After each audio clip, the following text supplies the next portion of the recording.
Bismillahirrahmanirrahim. Assalamu alaikum and welcome to Newsroom. I'm your host Omar Khalid. But today is the 8th of November 2024 and these are the stories that we will be highlighting during the course of the show. We'll begin with climate change.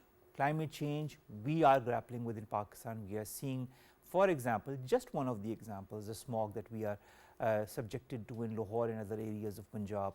Then comes all the other effects of climate change, warming and the ozone layer depletion and the carbon footprint, and the list goes on and on. COP29 is to begin in around 2 days time, from the 11th to the 22nd of this month. Many important decisions are to be taken during this COP, as has been the norm every year.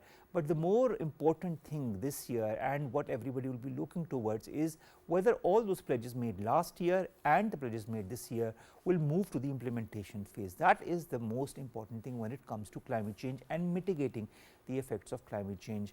Also, the fact that we have a new president in the United States of America, new president elect for the moment, will that change the way the world looks at climate change or pledges towards climate change? This is also something that we will be highlighting in our first segment. Our second story, ladies and gentlemen, concerns the Israel-Palestine conflict, this war in the Middle East that has now reached its 398th day. Whether it be Gaza, whether it be Lebanon, the number of casualties keep on increasing. Also, the fact is that casualties aside, the people are devoid or deprived of the basic human necessities, food, water, medicine, and the list goes on. This is going to be our second story. Then, ladies and gentlemen, we are going to talk about a Chinese rover that has found new evidence to support the theory that Mars was once home to a vast ocean, including tracing some ancient coastlines where water might once have lapped. This has been confirmed in a study. Interesting times that we live in right now, where we know that other planets that we are looking at through pictures might have had life at some point of time.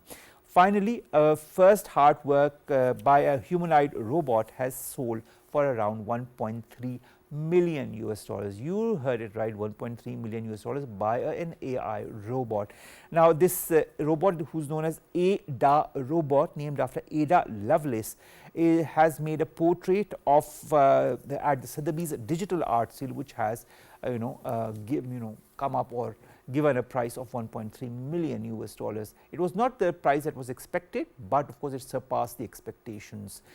Who knows, maybe the future artists will be mostly robots. I hope not, but nevertheless, interesting story that came up. Let's begin with our first segment, and that concerns climate change, COP29, Pakistan, the planet that is warming, all the other issues that are coupled with climate change. We've been joined by two guests. Let me introduce them to you one by one. We have a guest who returns to us after quite some time, Sarmad Iqbal, Head of Policy International Rescue Committee, right here in the studios. Thank you very much, Sarmad, to have joined us. Thank you. And online we've been joined by Afia Salam. She's an environment journalist and one of the specialists when it comes to climate change. Thank you very much, Afia, to have joined us as well. Let's begin with you, Sarmad. COP29, they say, will bring world leaders, negotiators from member states of the UN Framework Convention of Climate Change, that is UNFCCC.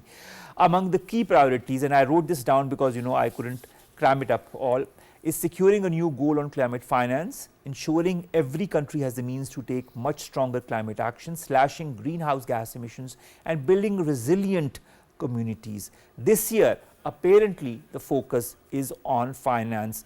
Will negotiators, Sarmad, in Baku, because this is where it's going to be held from in about 2 days' time, be able to develop plans to unlock more financial resources that could be used to promote clean energy and adapt to an ever-warming planet? Well, thank you, Omar. That's a very interesting question, because this year's COP, as always, will bring all the world leaders together again, all the climate finance experts together again. The conversation would be unlocking the new modes of financing for climate actions again. I'll start by one of the critical comments.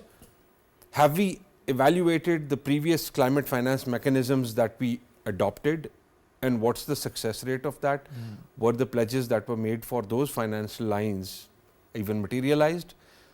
What happened to the loss and damage fund that was materialized?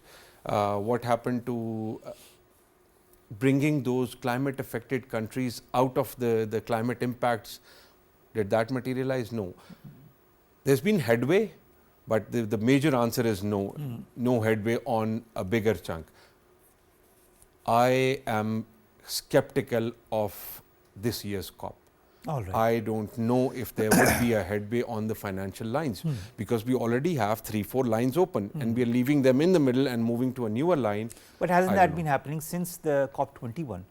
Yes, it has been. That's why I'm saying we have to really look at the mechanism of climate finance and try to make one which is completely acceptable to polluter countries, distributor countries, impacted countries, and then that finance actually realizes, rather than making 3, 4, 5 different financial mechanisms and not realizing any one of them, it's just going to keep that conversation or the ball rolling. That finances are coming in, we are trying to make headway in terms of reducing the impact. I am hopeful, yet fingers crossed. I am skeptical at the same time that this year's 2 weeks of conversations, will they make a headway? Will they provide us as climate advocates a chance to actually appraise the commitments that were made and lead them to an example based outcome which would come out of this Azerbaijan's COP? All right. Afia, are you skeptical as well? What are your expectations this time from COP29? The key priorities of COP29 as enunciated on the website. Do you feel they will be able to implement them? Adapting is one thing, implementing is a whole thing altogether. Then the national climate plans that are also being talked about that need to be implemented by next year, that is 2025 as well. They talk about targets including economy-wide focus on transitioning away from fossil fuels and keeping the world on track on 1.5 degrees of warming, which for the moment is not happening. How critical are all of these priorities that have been enunciated or laid down under the COP29? How important are these NDCs as well, or NDCs 3 as they call them, and what happens as far as the implementation phase is concerned? Will it happen this time as well, or will we again looking a couple of months down the lane on the adoption but not the implementation? Okay, you've thrown the kitchen sink at me as well, with all these questions.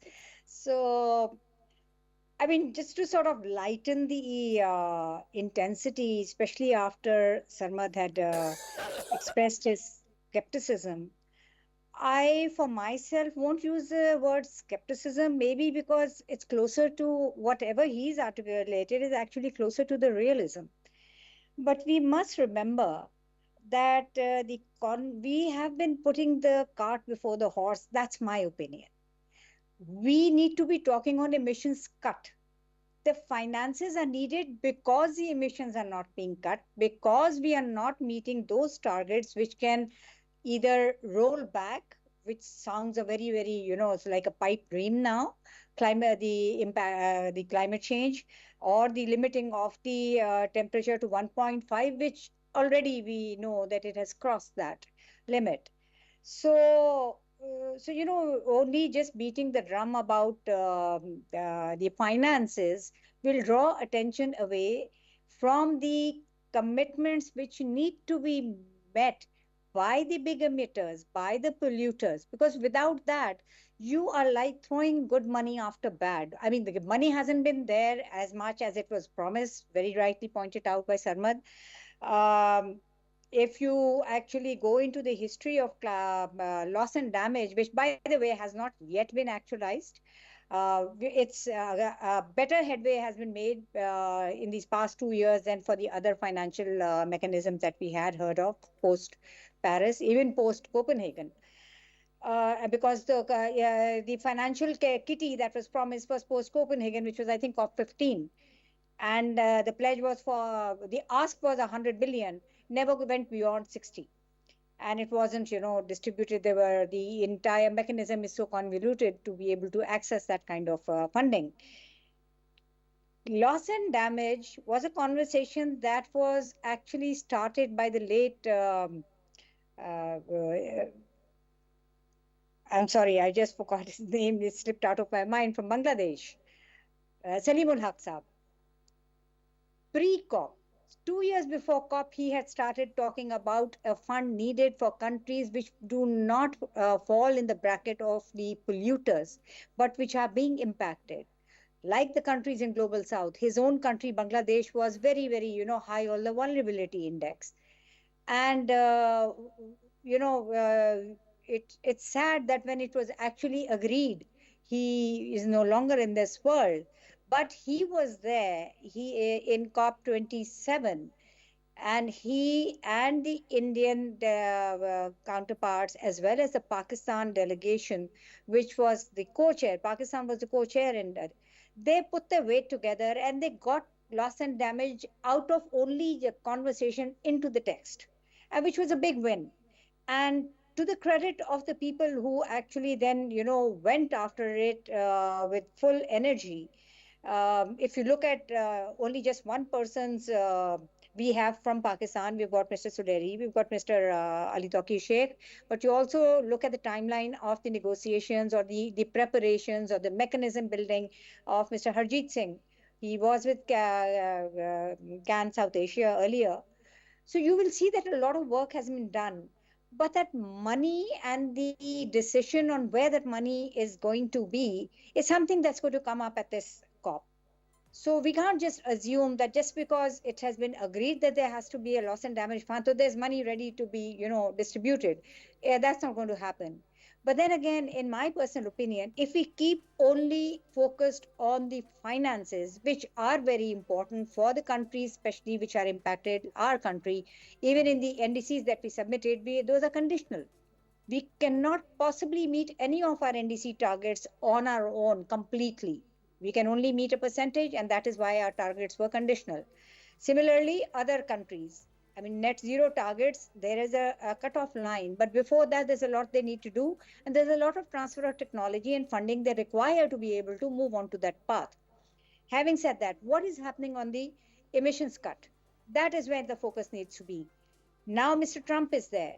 Earlier, one of the first executive actions that he took when he gained the presidency, this COP, he's not yet the president. He hasn't taken oath because it's only 2 days away and the elections took place just 2 days earlier.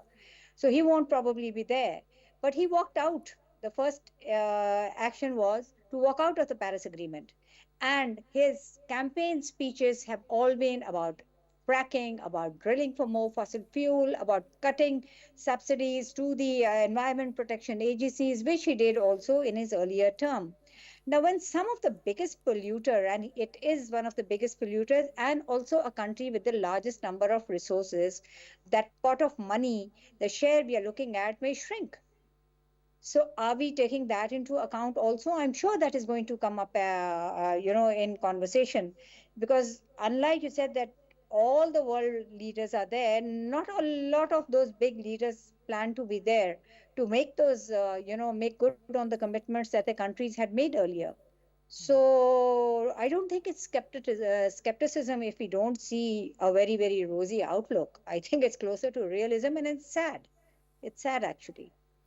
Yes, it's indeed sad, Afia. It's a very sad and sorry state of affairs, because when we look at what climate change is doing to the world, including our own country, Pakistan, and when we look at the inaction and the money being spent elsewhere at things that are destructive more than constructive, it only brings to mind that the world or some of the leaders are not interested in making this world a better place for our future generations, and I think that is a very, very sad and sorry state of affairs.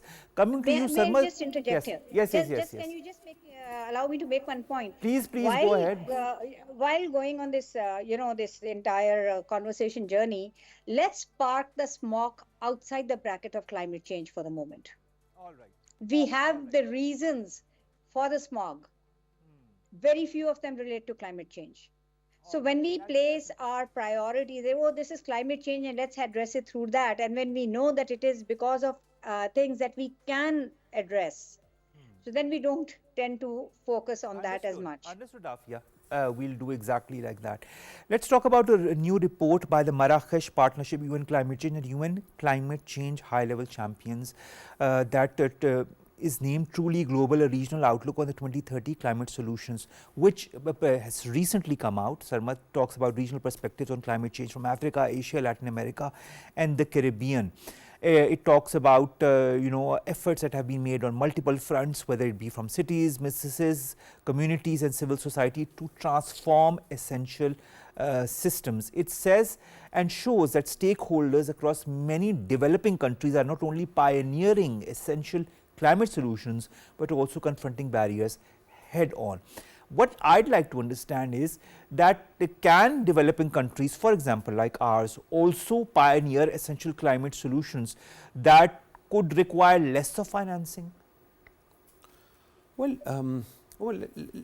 let's explore this whole paradigm in the last 1 decade. All right. We've come considerably very far with regards to accepting the impacts of climate change, accepting why and what are the root causes of it, and then the transition to newer technology, transition to climate smart technology, transition to climate smart or climate resilient actions has now been mainstreamed into every conversation, every plan, every action that we intend to take. However, moving abruptly from normal conventional vehicles to hybrid vehicles to electric vehicles is not going to be possible in the short run. Yes, in the long run it's possible and we can. However, given the electric shortfall and the demand for vehicle charging, that demand and supply has to be met. So, we have to find the right balance in between. When it comes to climate smart technologies or climate smart agricultural varieties, yes, we are making headway. Our think tanks, our agriculture institutes, our technocrats or technical people are finding ways to bring in new varieties to be adaptive to changing environment as well as the needs on the ground, and trying to make it less costly so the farmers can afford it. So, we can say that we are in the middle of it. For some things we are in the first 25% length, for some things we are in the 50% length, but we haven't gone beyond 50% yet. So, this report, yes, it talks about the whole transition, whole emission cuts and stuff. The efforts that are being made by developing countries to bring in innovative measures. Yes, but the challenge is your existing system cannot be abruptly transformed. So, that is the biggest stumbling block that we have. The second thing is with regards to the financing which is required to transition out of it. So, even if we take baby steps to transition out, it still requires finances. And as Afia said, where are these finances going to come? We can only talk about certain percentage, which is very small percentage that could actually be transformed. So, what about the rest of it? So, those are certain things that we need to look into. However, yes, transitioning to solar energy or solar power generation, yes, that's made a headway.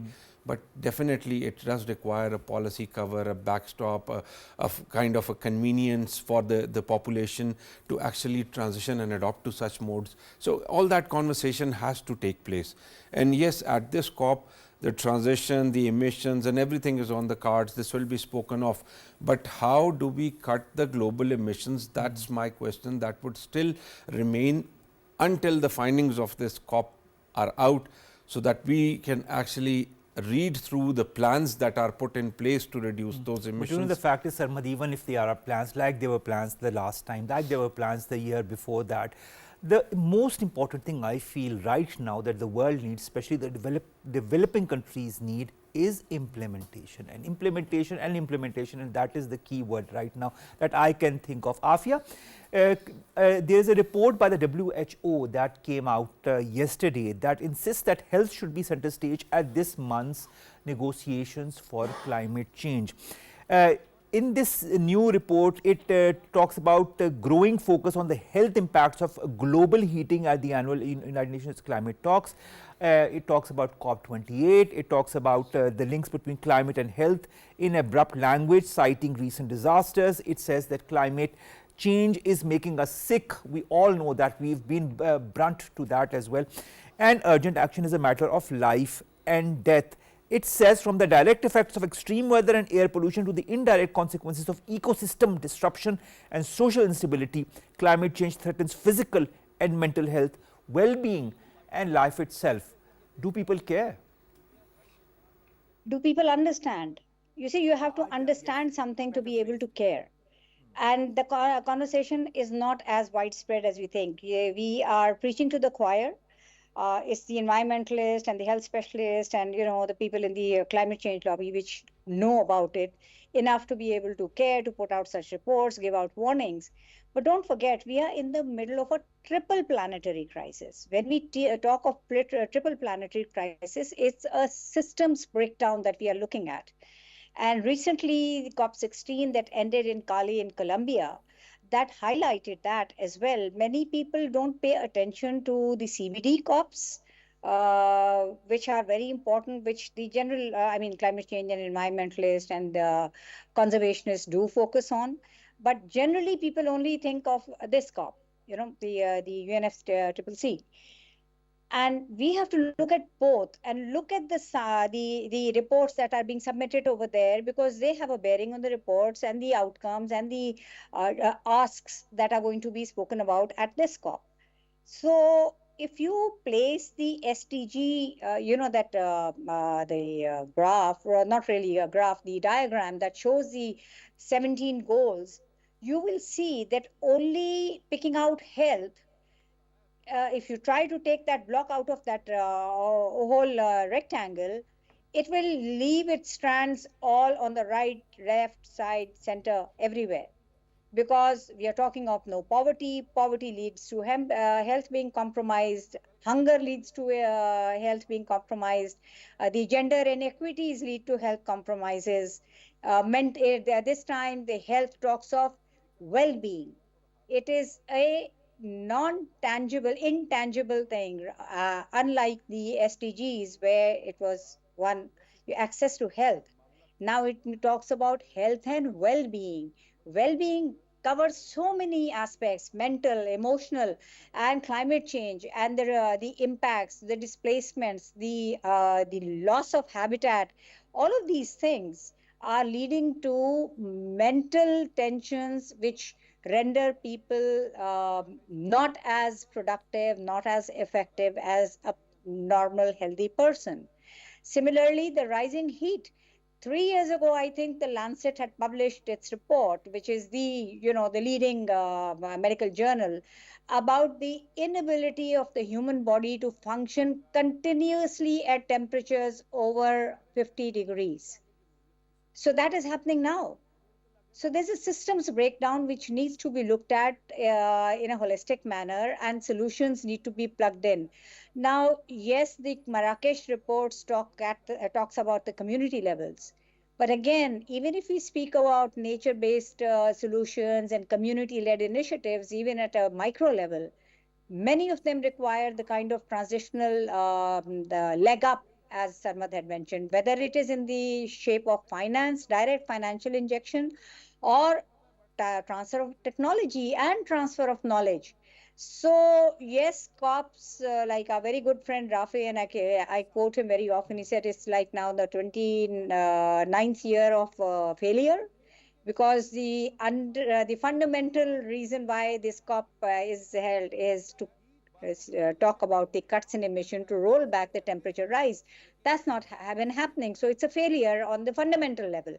But the importance of this gathering, I would say, or this forum, is that it is a convening platform where cutting edge technology as well as research reports are shared.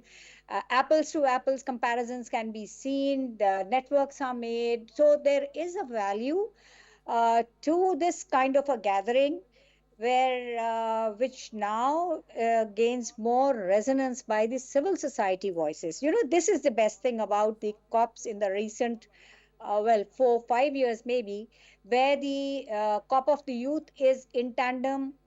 The Yongo network is there active, other than the civil society activists who are making a noise outside, and that noise has its value as well, because they are bearing pressure on the perpetrators as well to do something about it.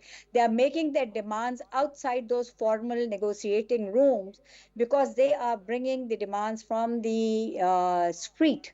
They are bringing the demands from the people who are actually But being Afia, that is impacted. what we need. We need the demand of the common Absolutely. man, of the common boy, of the common girl to be listened at forums such as COP. And not only listened, but this is what we've been grieving throughout this show as well, implemented in letter and principle, implemented, action taken, and action taken again and again till such time that we do not hear of such calamities, that we do not hear of the effects of climate change. Afia, thank you so very much to have joined us. We'll be, taking you along for quite some time, because COP is going to go on for about 2 weeks now. So we'll be disturbing you again in the coming days as well. But thank you so much to have come by. Finally, Sarmad, our Prime Minister is also going to be there in Baku. His coordinator on climate change, Romina, has said that they are going to talk about the data bank system, in a way what countries are suffering and looking forward for the carbon credit policies. Last month, we all know Pakistan had proposed the establishment of a regional climate data bank to help the vulnerable 20 group of countries prepare an evidence-based response to climate disasters. Could this data bank play an important role? Could there be some further new chapter open as far as this initiative is concerned? Well, this is a very welcoming initiative by the government. I personally welcome it, because unless and until we have data, we don't have a case to present. So, bringing out evidence, bringing out strong numbers is going to help us not only position ourselves, but build pressure on the decision makers that are supposed to actually see all these things through to the end.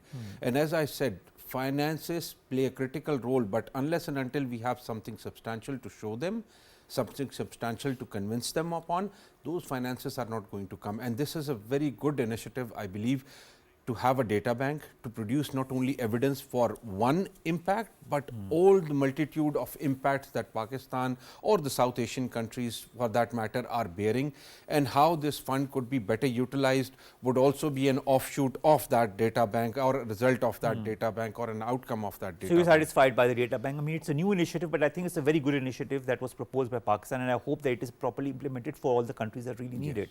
Thank you so very much, Sarmad, to have joined us, Head of Policy at the International Rescue Committee, to have come after a small hiatus to our show. I hope you won't have that much of a break till you return to our show. Thank you very much again to have joined us. Let's come to our second story, and that concerns the Middle East and the Israel-Palestine conflict that has entered now its 398th day. Never had we thought, when this conflict began on the 7th of October last year, that this is going to continue for such a long period of time.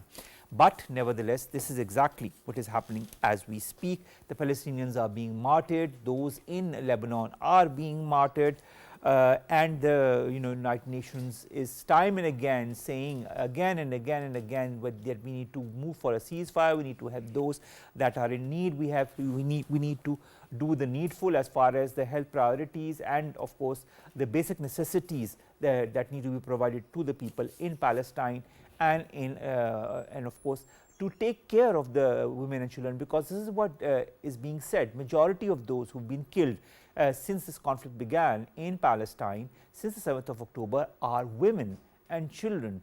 I mean, if this is not genocide, if this is not crimes against humanity or war crimes, I don't know how we could define what is happening currently in Palestine as we speak. We've been joined by AVM retired Ijaz Malik Sahab, who's a senior analyst right here with us in the studios. Ijaz Sahab, thank you very much to have joined us.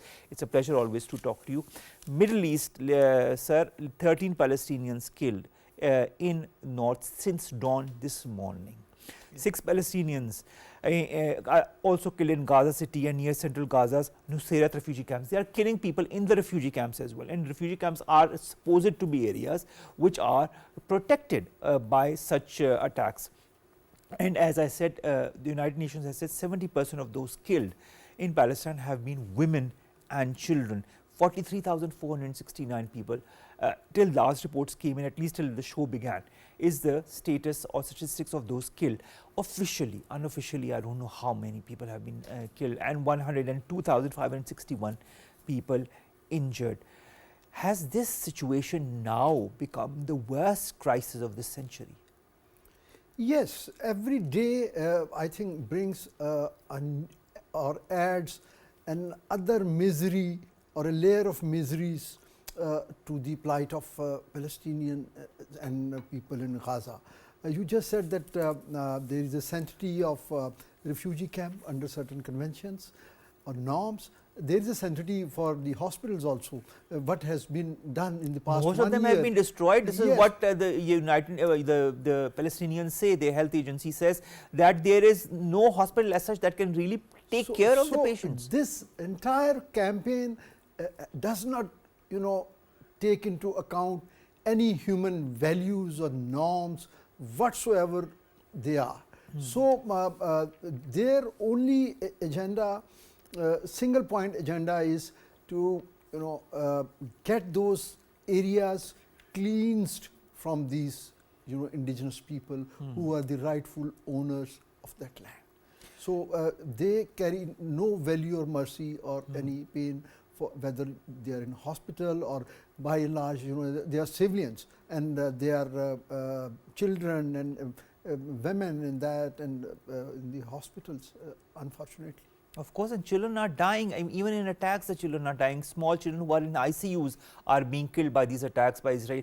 I don't understand, where to what extent or which is the limit that Israel or Israeli forces will put on this time, because they have set a precedent, and I am sure you agree with me, that has never been seen before as far as humanity is concerned, at least some kind of, in the last, say, a century or more. We haven't seen this kind of barbarism. Actually, after collapse of USSR, we have seen in the European theatres, Bosnia, Herzegovina. Yes, of course.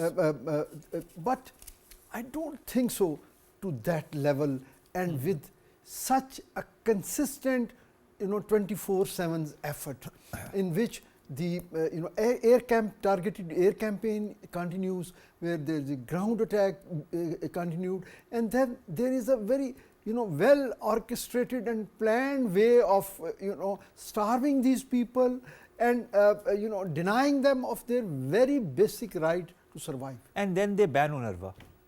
I mean, I don't understand, the only agency that works for the benefit of the people in Palestine has been banned.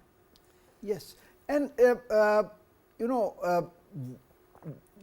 Israel, whatever they are doing, more than that, it's shameful on the part of the global community, and the where is UN, where are the human rights organizations, what is the collective conscience of these centuries human folk, that are we living in some prehistoric era where we have no respect for anybody's life?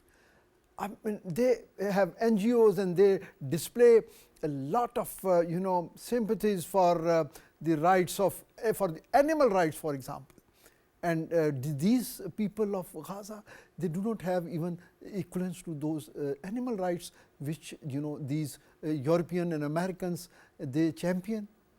It's unfortunate. That is so.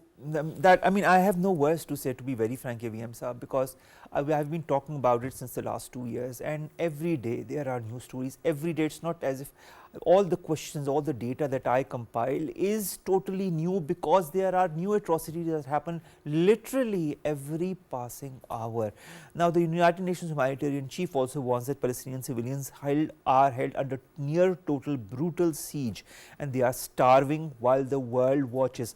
Starving while the world watches, AVM Saab. Why is it? Why are people starving while the world watches? It appears that not only Israel has, they have stepped up on the escalation ladder of their application of brutal force.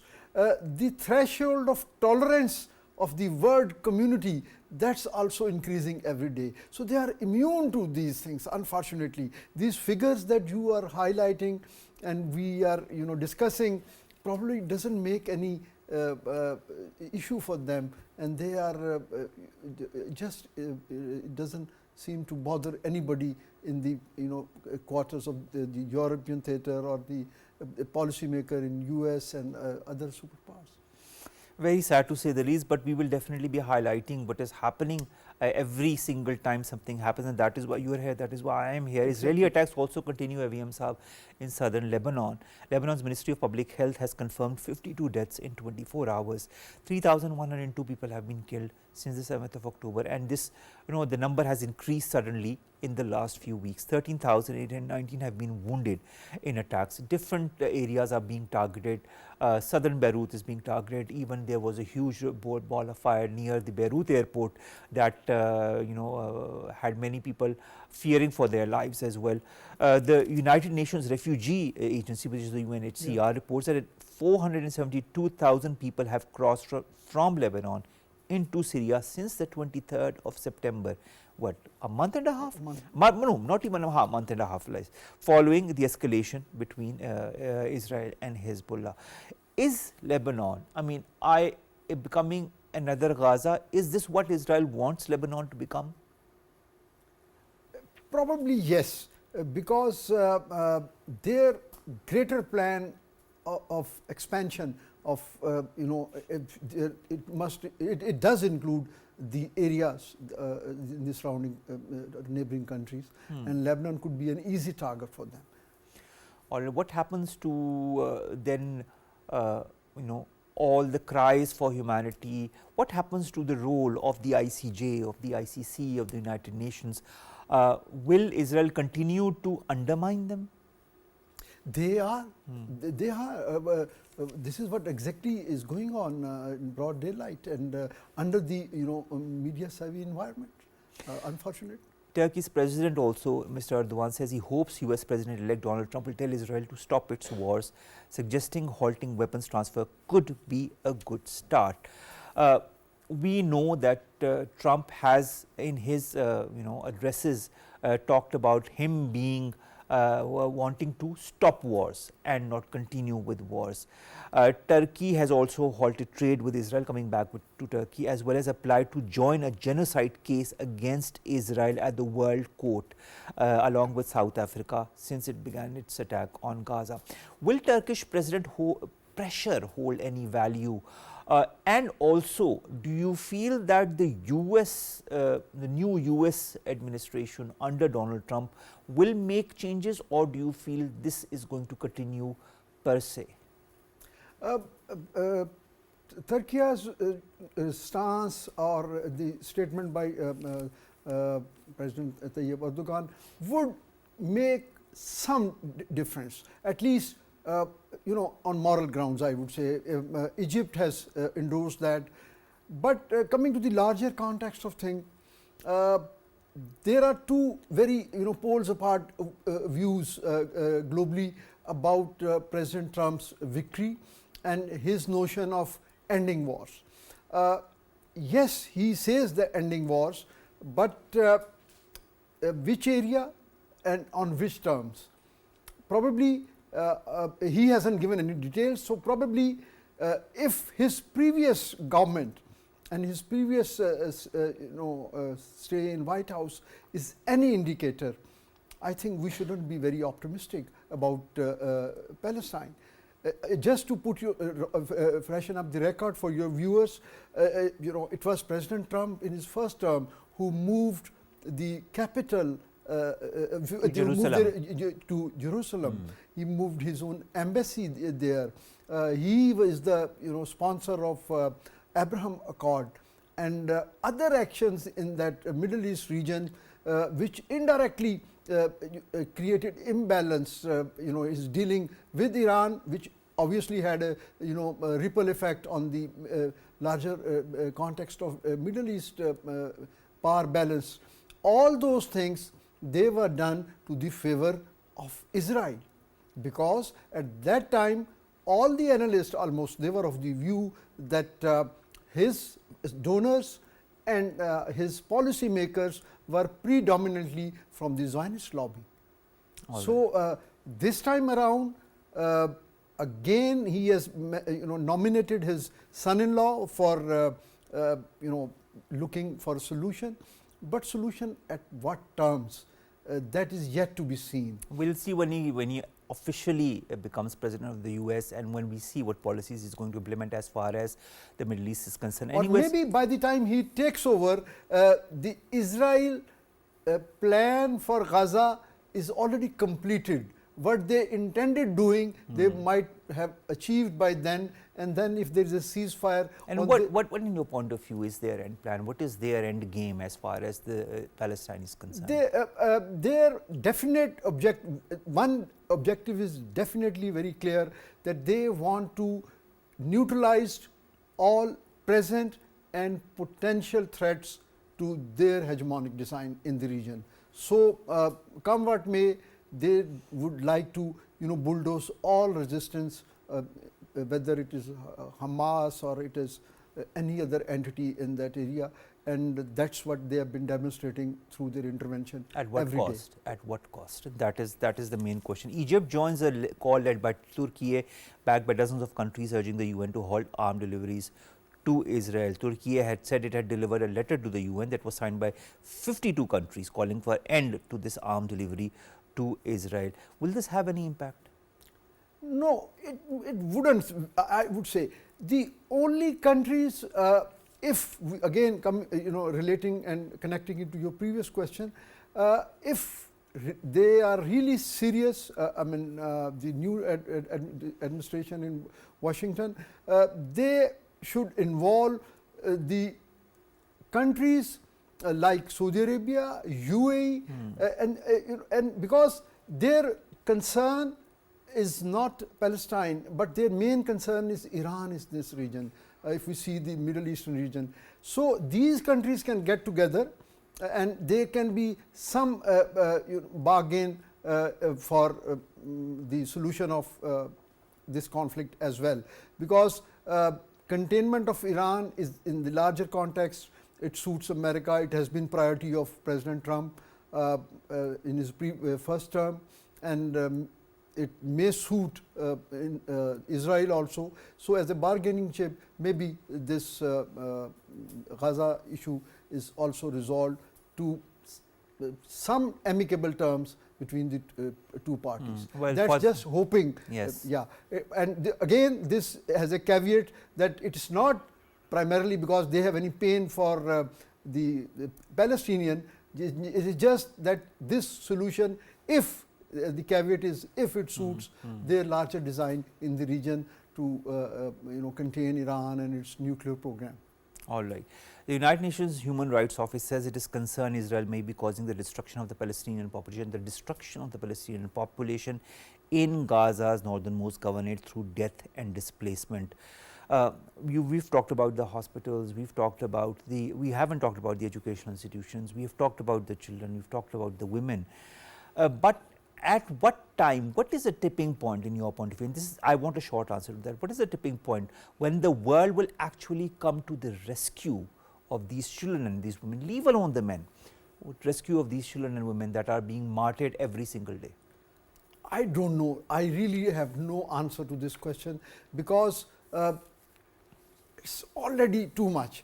So, how would it make any difference if it hasn't made any difference till date? What differently world would view this human crisis tomorrow? It is a human crisis, it is a crime against humanity, it is a war crime and it is a genocide, and we need to admit to it, and the world needs to admit to it, whether you like it or not. This is exactly what is happening in the Middle East. Let us hope, as you said, some better sense prevails. Thank you very much, AVM Saab, to have come all the way and to have joined us. And of course, this is a crisis that continues to stupefy us and that continues to show us a very different face of humanity and human values. Let us come to our last two stories very quickly. The first concerns the Chinese rover that has found new evidence that supports the theory that Mars once was home to a vast ocean, including tracing some ancient coastline where water may once have lapped.